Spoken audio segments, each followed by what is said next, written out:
Good day, my name is Ben, and today we're gonna have a look at the Retrogame, a retro multi-emulation device. I bought it from AliExpress for about 45 US or around 60 Australian. So this is about 3 times as expensive as compared to the previous device that I reviewed, the BitBoy clone. This one I believe has 900 games inbuilt, plus you can put a micro SD card to expand that selection of games. On the box it's got all the usual jargon. It's fairly standard, says 64-bit OS. I'm not sure how credible that is, and it says supports arcade, game, GBA, SNES, Sega, NES, all that jazz. Let's have a look at inside. So this took about 4 weeks to deliver to Melbourne. The box came with the device itself and a mini USB cable and an AV cable. Onto the device itself, it's got a mini USB charger, regular D-pad, and the 4 face buttons and the regular L and R shoulder buttons. It's got a little cartridge slot. I believe this is a copy of the device itself is a copy of Revo K101 Plus, which was a GBA clone which could play actual GBA cartridges. And maybe that's the remnant of that in here. So this is it is probably using the same reference design, and that's why you see this cartridge slot. It's got a little micro SD card slot here that you can expand. I will see later on by plugging in another one, a micro SD card. Let's put it back in. Power button on the left. Let's see. Right, starting up.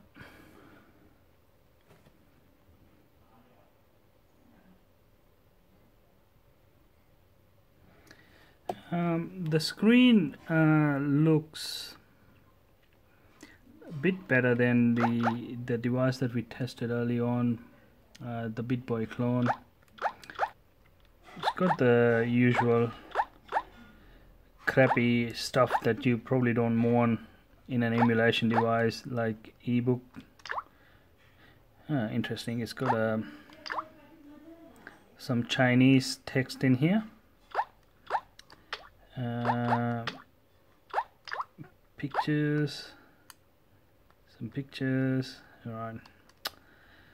I don't see a point of including this in a retro gaming device, because the market, the people who wants to buy this device are mainly retro gamers who are buying this for nostalgic reasons, to sort of revisit all the games, and they're not going to be bothered with audio or video or photographs, or even the ability to read ebooks and stuff like that.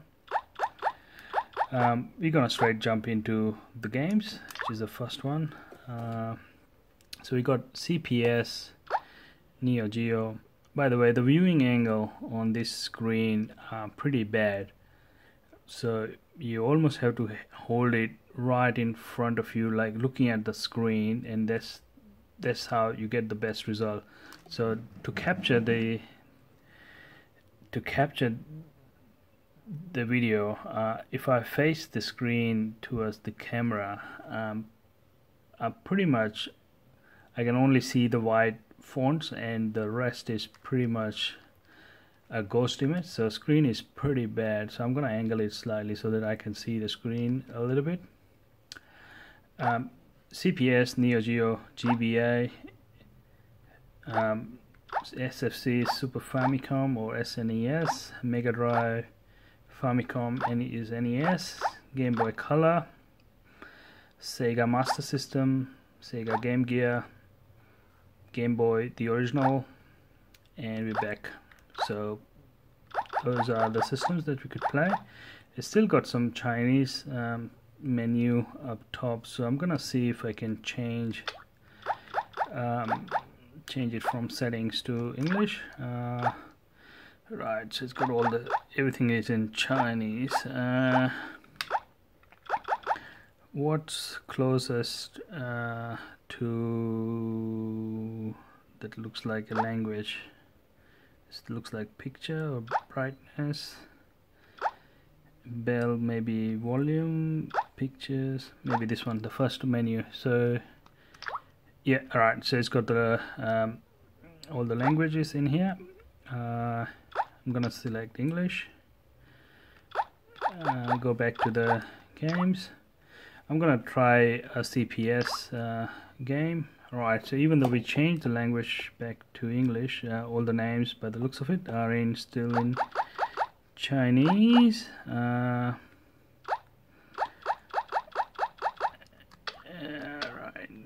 Although the menu up top says game ROMs. I'm gonna start one game anyway, see what it is. Alright, so it's Cadillacs and Dinosaurs. I've played this game on my arcade machine that I converted using a Raspberry Pi actually, and so this is a pretty good game. Let's start it out. So select button is the insert coin button, same as Retro Pi, which is pretty good. Music is fairly loud on this.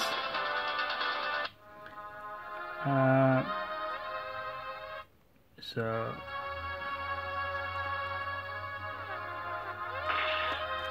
alright. So when you're looking at the screen right in front, the screen is absolutely fine. The color saturation looks perfect, not too bad, but the viewing angles are pretty bad on this one. So if I rotate around this angle, then I pretty much can't see much on the screen. It has to be right in front of yourself. Alright, let's give it a go. Alright, the buttons feel great. The buttons are a lot better than the 8-bit. Obviously this device costs about 3 times. Let me turn the volume down a little bit so audio gets in as well. Okay, the buttons are pretty decent on this one.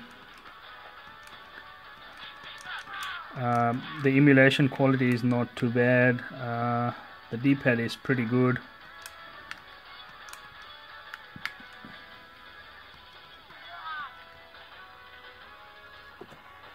Okay.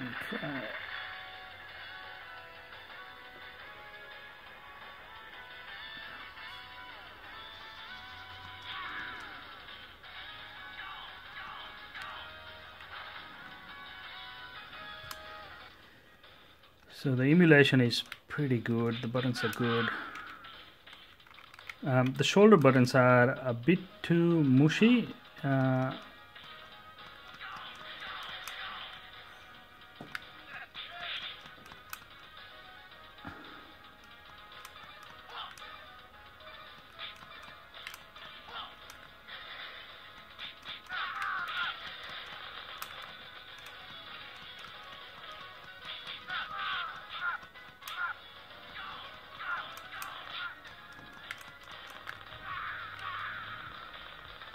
Take that.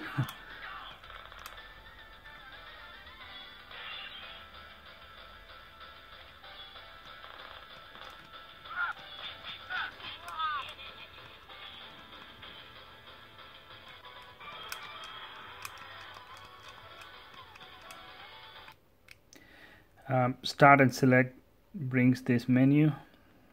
You can reset or quit. I'm gonna quit this game real quick. Try another one, because all the names are in Chinese. I don't know what game I'll be playing. I'm just going in blind. It looks like there are about 36 games on this on the CPS menu. Street Fighter 2 game. Not a great game to play on this style of controls. I would rather prefer a arcade stick and a 6-button layout. Let's give it a go.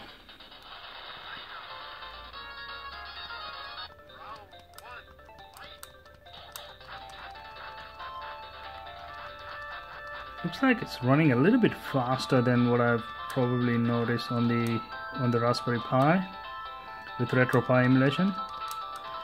The music is definitely a bit faster. By the way, this is just the flap that comes in to rip the screen protector off.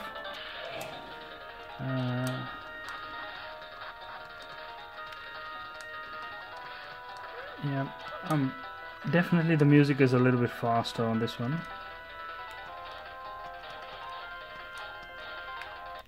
Gonna quit out of this really quick.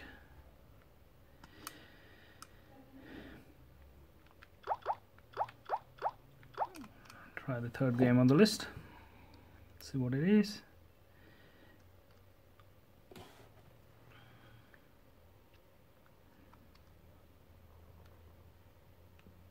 Super Street Fighter 2. The fonts are a bit crooked.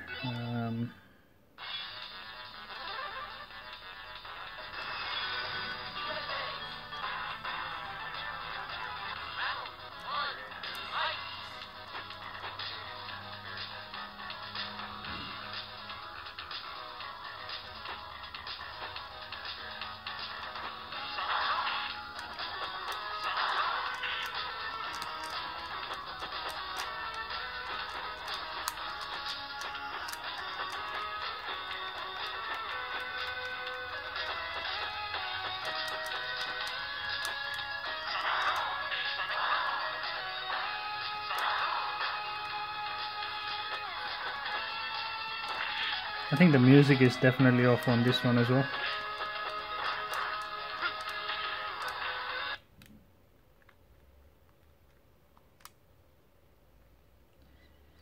Alright, let's try another system. Neogeo. Again, most of the names are in Chinese, which is a bit disappointing.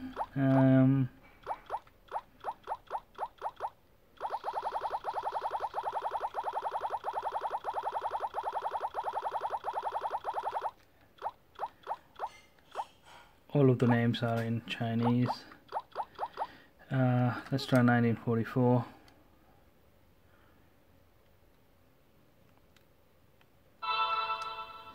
The Loop Master.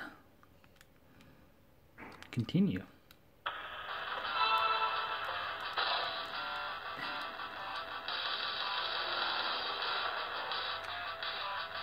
So this is one of the demanding games.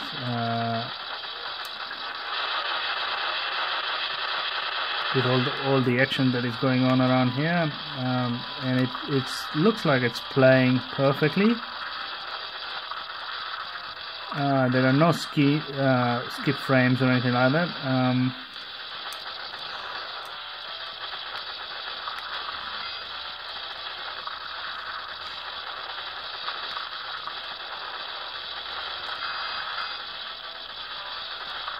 The buttons are great. Almost, I don't want to say almost like Nintendo, but probably I'd say after about 6 months of Nintendo DS or something like that. So they're a little bit mushy, but not too bad. They're still great.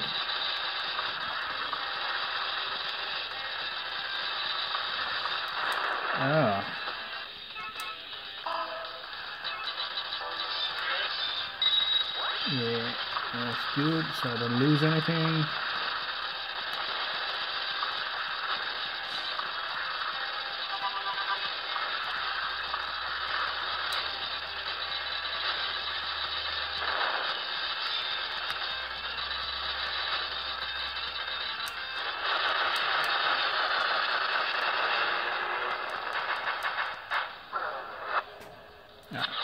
Let's get out of this real quick. Try another one. Neo. Is it Neo Turf Golf? Ding, dong, dong, dong. Drift out. New technology. AAM.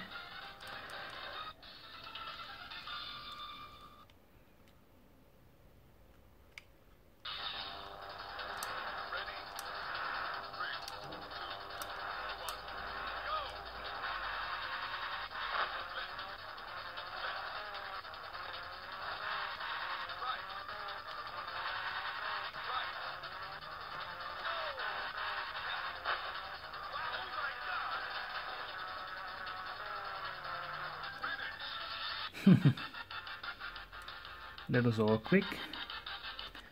Right, let's test if this device works with external power packs, so you're not constrained to the battery life. This one I think is the same battery as the other one that we tested, which is about 900 or 1000 milliamp, and that's not gonna probably last you more than 2 or 3 hours, so it's always good to have external battery pack these days to see if it works. So I'm plugging in my trusty Xiaomi battery pack. It's charging up, looks like it's charging up alright, and I can still play, which means it's got a circuitry that allows the external power connected and being the device turn on so that you can play. Let's see if I can remove the battery really quick.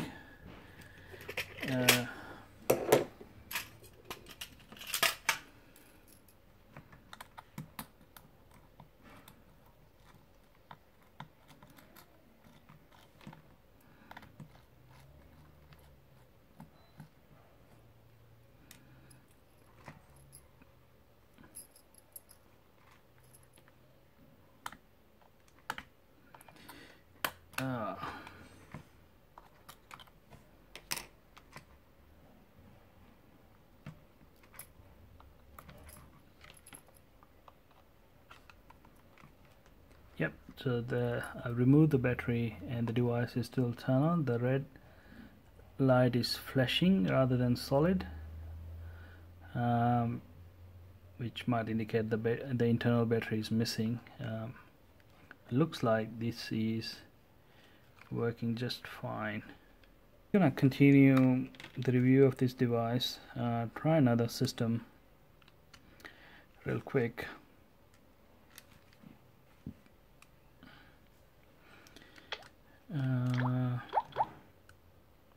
Let's try GBA, see what games is. Again, the biggest frustrating bit about this is that all the games inbuilt are named in Chinese. Not necessarily they are in Chinese, but this is one of the most annoying. I don't know. I'm just going in cold and start a game, see what.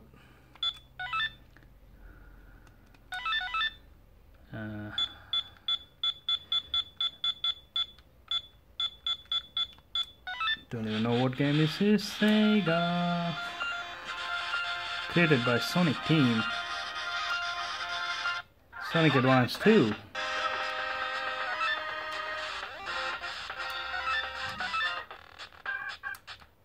Sonic. 3, 2, 1.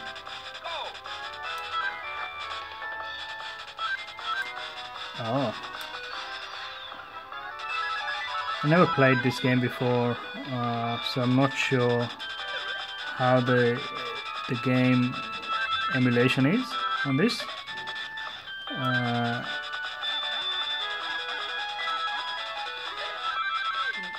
Looks like there is a bit of a frame skipping, and you can see from that noise, and also that looking at the timer here, there's a bit of a frame skipping going on.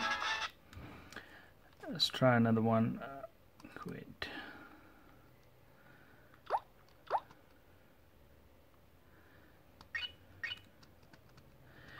Nintendo.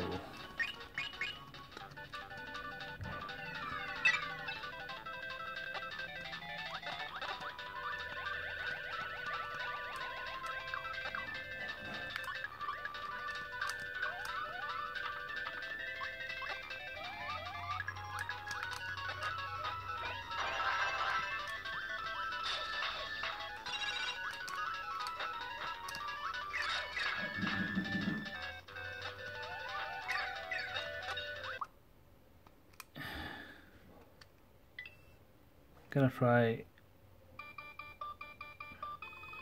SNES now.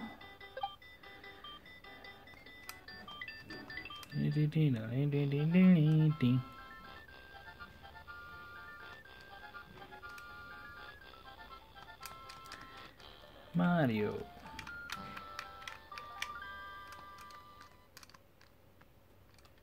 Come on. Dun, dun, dun, dun, dun, dun.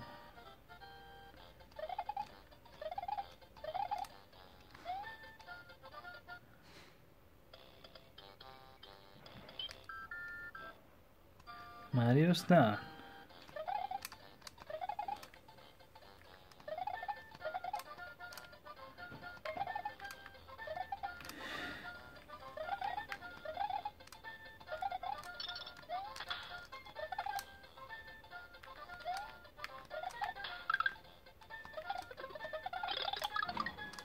We got a big Mario.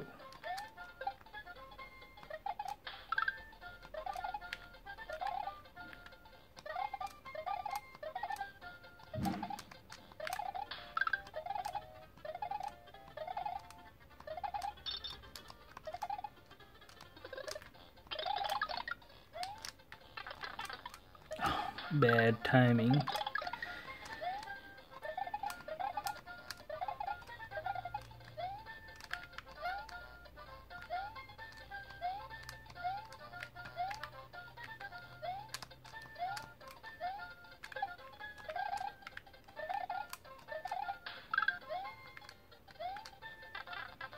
Bad timing again.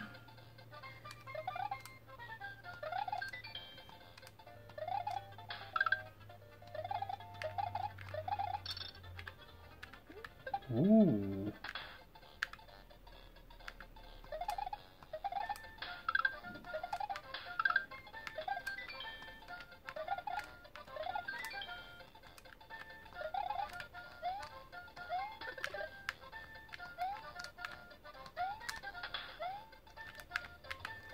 Oh no.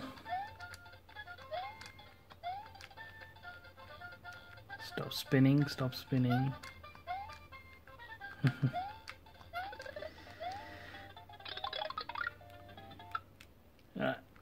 So it looks like Super Nintendo emulation is pretty good. Didn't seem to be skipping any frames or anything. Let's try Mega Drive. Number 3, because I like number 3.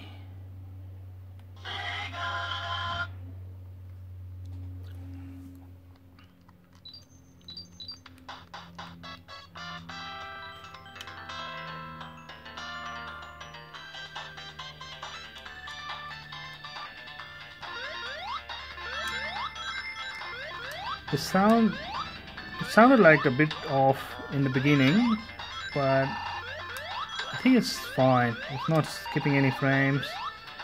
Sound is pretty good.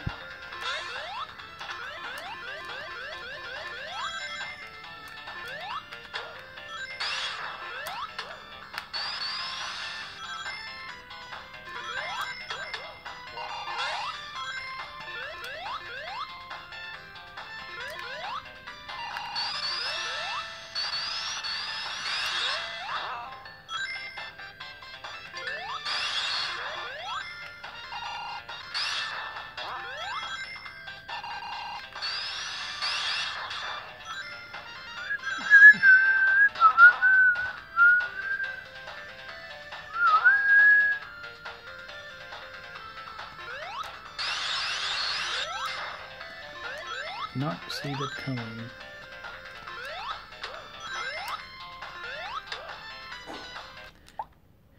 I'm pretty sure NES and Game Boy Color and all that sort of emulation would be perfect. It's got the raw power. Super Contra, let's try that. All in Japanese, I believe. No turbo buttons? No turbo buttons. Alright, so the turbo buttons are mapped like this.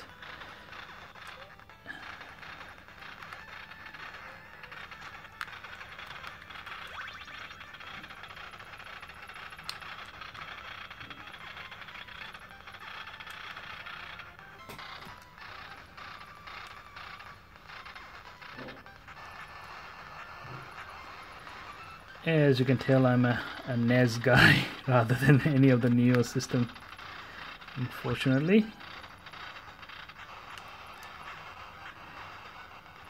This is so entrenched into my muscle memory.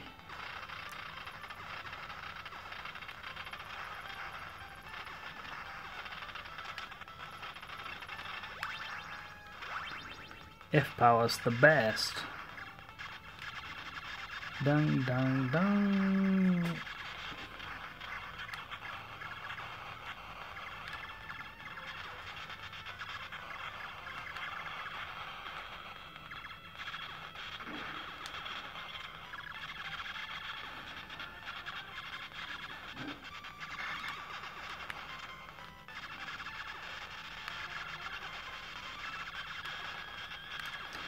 NES is perfect.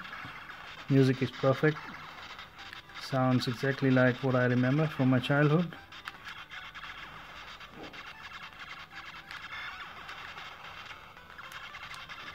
Ah, damn it. Yeah, got busy. I hate you. Damn. I'll be traveling overseas not too long after, so would be interesting, and will be carrying one of the devices with me on the plane, so I'll be able to do a bit more testing and long plays and stuff to see how this device performs, either this or the BitBoy clone, I should say. Yeah, in conclusion, the ability to have micro SD cards is pretty good. I'm pretty sure this device also does the game saves and stuff, so you can continue on if you don't like to play over and over again. And it's also very handy with some of the very difficult games that you can't just smash it. Apart from that, the controls are good. The screen is very average. The viewing angles are not really good. The emulation, I think it cannot handle GBA really well. You will be really frustrated real soon with this one. I'm not sure whether that's the ROMs in here and the situation would be better with a better micro games running from SD card, or yeah. Overall, is it worth your money? I should say probably not, only because it doesn't do a whole lot that a Raspberry Pi can do, and the emulation is not really good. For $60, I think it's getting over that impulse buy price category. So yeah, thanks for watching this video. Until next time, thank you.